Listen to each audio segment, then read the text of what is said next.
या अंबाबाईच्या देवळासमोर आपल्या सर्वांच्या साक्षीने हे पत्र प्रश्न सगळे वाचतो. या प्रश्नांची उत्तरं तुम्ही मला द्यायची आहेत आणि अंबाबाईच्या साक्षीने द्यायची आहेत.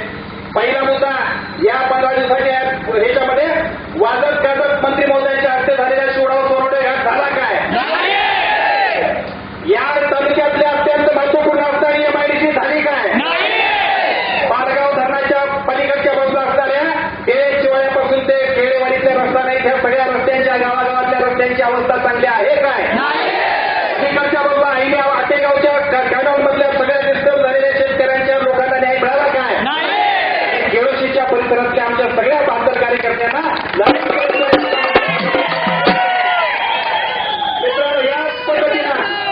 याच पद्धतीने ईर्षेने शब्द मारून आपण सगळेजण निघालोय.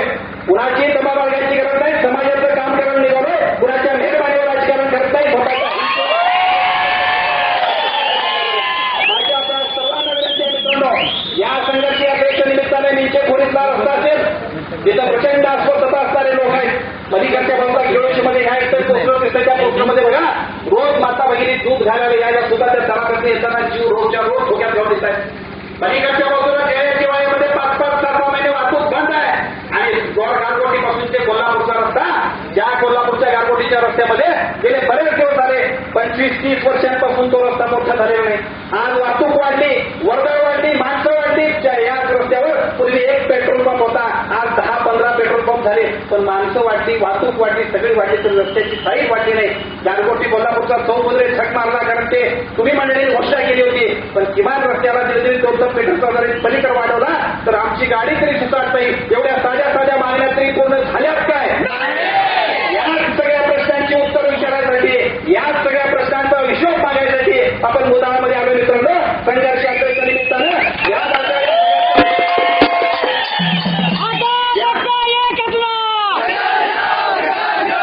या सगळ्या प्रश्नांची उत्तर मागत असताना मी आपल्या सर्वांच्या साक्षीने मित्रांनो 1-2 गोष्टी सांगू इच्छितो.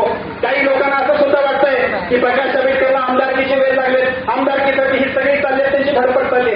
अहो, प्रकाश आंबेडकर ज्या दिवशी विधानसभेच्या 2009च्या निवडणुकीला उभारला आणि हजारो संग्राम तुमच्या सगळ्या कार्यकर्त्यांनी ज्यावेळी माझ्यासारख्या नवीन पोरावर जबाबदारी टाकून इथं व्यासपीठावर असता या सगळ्या नेत्यांच्यापासून तुमच्यासारखी सगळी माणसं ज्यावेळी माझ्याबरोबर आली, त्याच वेळी हा प्रकाश आंबेडकर आमदार झाला. जनतेच्या मनातला आमदार मी कधीच झालोय, तेव्हा आपल्या आमदारच्या 100 मी तुमच्यावर उधळून या संघर्ष यात्रेच्या निमित्तानं आज फक्त हे प्रश्न अंबाबाईला सांगायला आलोय. अंबाबाईला साखळे घातले. आता मुलांकडे तुमच्या साक्षीने सांगू इच्छितो. नाना पटनाईक, शिवाजी पटनाईक, ज्यांच्या आशीर्वादाने आम्ही सगळी मंडळी बोलतो, आदरणीय बापूशिवा पटनाईक, या सगळ्यांच्या बाजूने आपण आपल्या किंवा सगळी मंडळी इथं असेल त्या तुमच्यापासून ते पाठीमागे आमचे वाघापूरचे नेते जुने आहेत. सगळे श्रीधर बापू तुमच्यापासून भाजीआला जोडावे, PS कांबळे, बाजीरावजी चव्हाण, इंद्रावजी झांबरे पाटील, नावं घ्यावे तेवढे सुनीलरावजी कमी आहेत. इकडच्या बाजूला आमचे सुंदर वरंडेकर आहेत, पलीकडे आमरावजी ठोकरे, सुनील जठार आहेत, बंडाराव चिलेंच्यापासून ते तिकडच्या बाजूला सगळे जसं अरुणराव प्रधान आंबेडकर आपण सगळे मानत आहोत. हे सगळे पाटील मंडळी आमचे आदरणीय महाराज आणि आपण सगळे बाजूला इकडच्या बाजूला सगळे आपल्याला दिग्गज नेते, या सगळ्यांच्या साक्षीने आपल्याला सर्वांना सांगतो मित्रांनो. संघर्ष यात्रेच्या निमित्तानं एक प्रश्न आहे.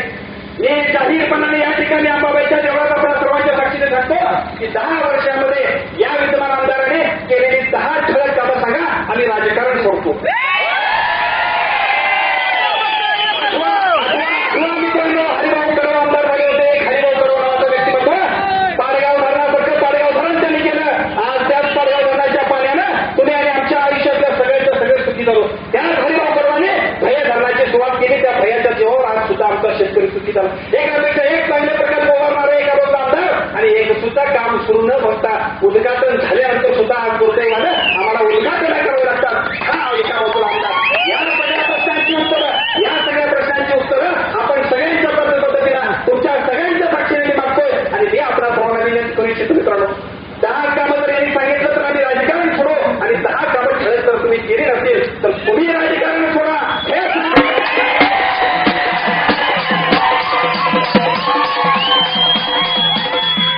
आपल्या सगळ्यांच्या साक्षीने हे सांगायसाठी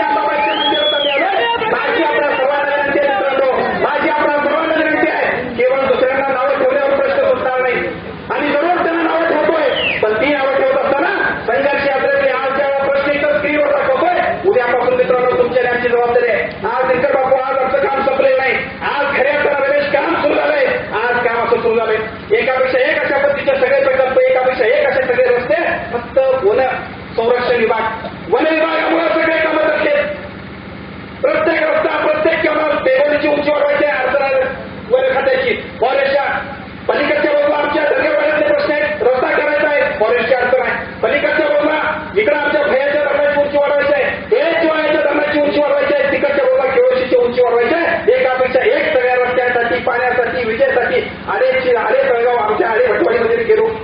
रस्ता नाही, झट मारला रस्ता, आज तिथं लाईट सुद्धा नाही. आम्ही तिथे गेल्यानंतर ती माणसं म्हणते साहेब दुसरं काय करू नका, फक्त आम्हाला लाईटसाठी काय करा, कोणाला आम्हाला शिकायची इच्छा आहे किंवा आमचा नकार. हे आमचे लोक गवारलेला अस्वस्थ झालेला शेतकरी एका बाजूला, तांबाळे कारखाना बंद पडल्यामुळे प्रचंड अस्वस्थ झालेला पलीकडच्या बाजूला शेतकरी आणि कामगार दुसऱ्या बाजूला, आणि पलीकडच्या बाजूला केळोशीची ती माणसं नवीन नवीन शाळेतली मुलं. हे आपल्याला सांगतो की त्या केळोशीमध्ये पलीकडच्या 7, 8 गावा 5, 25 गावामध्ये आज सुद्धा एसटी जात नसल्यामुळे शाळेच्या मुलांना एसटीला, विशेषतः मुलींना एसटीला जात येत नाही. बाळासाहेब ही परिस्थिती एका बाजूला. या सगळ्या प्रश्नांचा उलगडा करण्यासाठी ही संघर्ष यात्रा केवळ कुणाला दोष तू झाला नाही, हिंमत आमच्या साहेब आमचे सगळे प्रश्न सोडवायचे. या सरकारला लाच तांबाळे कारखान्याच्या प्रश्नासाठी उद्या डेप्युटी डायरेक्टरला घेराव घालून गरज पडली तर 4 खोबारी देण्याशिवाय आपण थांबणार नाही. कारखान्याच्या प्रश्नाबरोबर दुसरा महत्वाचा प्रश्न आहे आणि जी वाटते विधानसभेमध्ये आपण सांगताय की पलीकडच्या बाजूला माणगावमध्ये 10 कोटी आणले. कुणासाठी आणले? बाबासाहेब आंबेडकरांसाठी आणले. बाबासाहेब आंबेडकर काय गावातला कुठली गोरगरीब माणूस आहे. अरे याच बाबासाहेब आंबेडकरांनी तुम्हाला काय मला राज्यकर्ता केलं? याच बाबासाहेब आंबेडकरांच्या संविधानाच्या जेव्हा तुम्ही आणि आमदार खासदार जेव्हा आमच्या आयुष्यात सुखी होतोय, बाबासाहेबांच्या मुळे आम्हाला सगळे मिळाले, त्यांना आम्ही दिलं सांगितलं. याच्यासारख्या मृतपणा नाही. तुमची लक्ष वेगळी, तुमची सगळी यंत्रणा आमच्या वन खात्यातले हे सगळे प्रश्न पडले त्याच्यासाठी मांडा. शिवराव कुरोडे ह्या वन खात्यामुळे त्याच्यासाठी मांडा. आम्ही जाहीरपणे तुमचं अभिनंदन करू, पण दुर्दैवाने ह्यातलं काहीच झालं नाही. आणि म्हणून मला वाईट वाटतंय पलीकडच्या बाजूला पालीच्या घाटामध्ये अत्यंत राजरोसपणानं झाडांची कत्तल करून सगळे नियम पायदळी पडवून अतिशय चांगल्या पद्धतीचे पॉझिटिव्ह रिपोर्ट की त्याच्यामुळे वन खात्याने पर्यावरणानं सांगितलं होतं की कुठल्याही परिस्थितीमध्ये तिथं पवनचक्क्या होता कामा नयेत. परंतु हे सगळे नियम पायदळी तोडून एक कुठली तरी मारुती बेट प्रकल्प नावाची पैसे घेऊन लोकांना विकत घेणारी बाजू एक कंपनी एका बाजूला, तिला सगळ्या परवानगी असते तर गव्हर्नमेंट पैसे मिळतात. तिथं सगळा तो कॉन्झर्वेटर असेल, तिथला सगळा डीएफओ असेल, चीफ कोण असेल, मुख्य वन संरक्षक, सगळेच्या सगळे लोक त्याला सगळे पॉझिटिव्ह रिमार्क देतात. उद्या पहिलं काम काय असेल तर त्या वन संरक्षकाच्या कंबाड्यात नाथ गौड हा प्रकल्प बंद पडला पाहिजे. आणि लोकांच्या प्रश्न जिथं जीवन मरणाचे तिथं तुम्ही परवानगी देत नाही का खाजगी कंपनीला राजरोसपणानं आमचं जंगल जर लुटायला दिला ना तर सह्याद्रीच्या कुशीत पोचलेले आम्ही सगळे मर्दनाचे मावळे कोणत्याही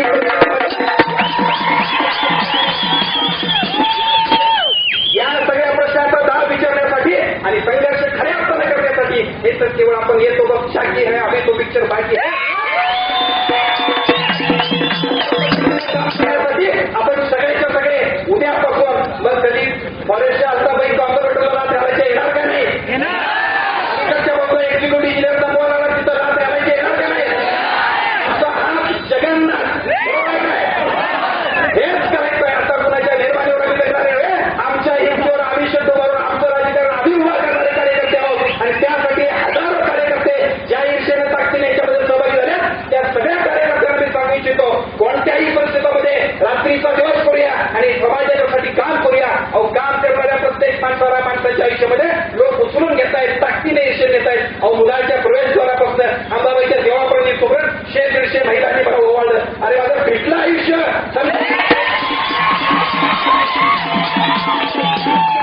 या मुलामध्ये काही लोक म्हणत होते अरे काय करणार प्रकाश आंबेडकर या मुलांमध्ये एवढ्या ईर्षेला वापस खायच्यासारखा म्हणून. आणि शिराजी पाटील साहेब तुमच्यापासून ते सगळेच्या सगळे माणसं आमचे मागोरे मुलगी असतील किंवा आमचे बाकीचे सगळे नेते संभाजी पाटील साहेब असतील, महाराज आपण असाल सगळे तिकट सगळ्यांची नावं तुम्ही ठेवली केली.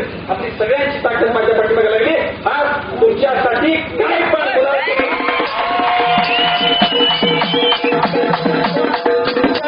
काय पण असं मी उदाहरण म्हटलंय. अजिबात तुमच्याकडे गरज लागली तर उद्या तुमच्यापाशी येऊन राहायला लागलं, तुमच्याकरता सागर मुक्काम मारायला लागला तरी उदाहरण सुद्धा उद्या होणार आहे एवढं निश्चितपणाने सांगतो. एवढी सगळे ताकद आपण एवढ्या सगळ्याच ताकद दिल्याबद्दल मुदाळकरांचं अभिनंदन करताना एक ताकदीनं एक चिंतेनं एक पद्धतीनं उद्याच्या राजकारणामध्ये उद्याच्या समाजकारणामध्ये नवीन इतिहास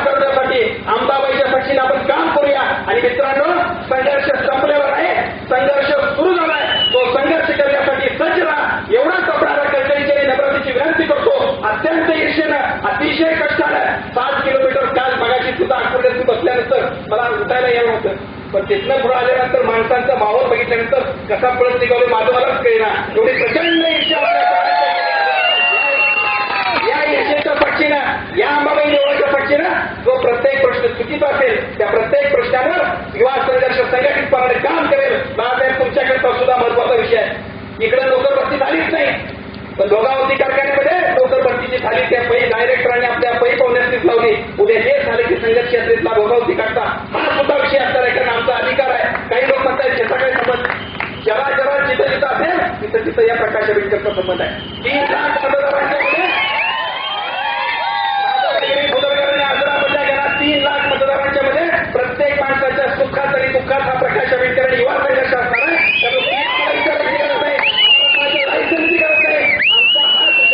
प्रत्येक प्रश्नामध्ये आम्ही असणार आहे. एवढंच आपल्या सगळ्यांचं साक्षी करतो. पुन्हा एकदा लढाईला सज्ज व्हा, संघर्ष करूनच राजकारण समाजकारण करूया अशा पद्धतीची विनंती करतो.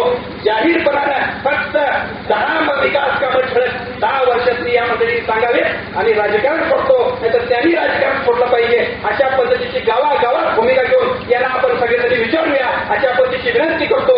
एका वर्षात 23 कोटी सांगणाऱ्याने खड्ड्यात गेले 23 कोटी असं आम्हाला म्हणायची पाळी आली. एवढीच आपण सर्वांना सांगतो. एकापेक्षा एक अशा पद्धतीने कोल्हापूर जिल्ह्यामध्ये आंदोलन चालले. टोल विरोधी आंदोलनातली अवस्था घ्या, साखर कारखानदारांविरोधी आंदोलन घ्या. प्रत्येक वेळेला आंदोलन केल्याशिवाय न्याय मिळणार नाही. आणि अलीकडच्या काळाला जे आम्हाला न्याय देतात त्या वकिलांना सुद्धा खंडपीठासाठी न्याय लागावा लागतो. या सगळ्या